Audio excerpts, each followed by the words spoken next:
Hello everyone. आज आम्ही पुण्याचे मानाचे गणपती बघण्यासाठी निघालो आहोत. खूप वर्षापासून जायचं प्लॅनिंग होतं आणि फायनली आम्ही आज निघालो.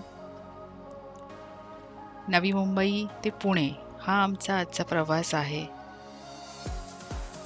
पुण्याच्या एक्सप्रेस हायवेने आम्ही पुण्याला निघालो आहोत. पुण्याला जाताना घाटामध्ये पाऊस आला होता, पण त्या पावसामुळे ट्रॅव्हलिंगमध्ये अजून मजा आली.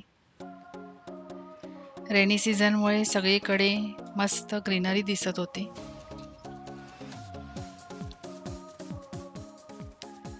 दरवर्षी महाराष्ट्रात सर्वत्र सार्वजनिक उत्सव साजरा केला जातो, विशेषतः पुण्यात, कारण लोकमान्य बाळ गंगाधर टिळक यांनी पुण्यातूनच सार्वजनिक गणेशोत्सवाला सुरुवात केली होती.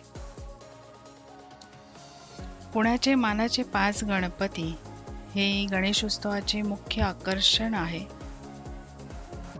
आज आपण पुण्याचे मानाचे या 5 गणपतीविषयी बघणार आहोत आणि या गणपतीविषयी जाणून घेणार आहोत.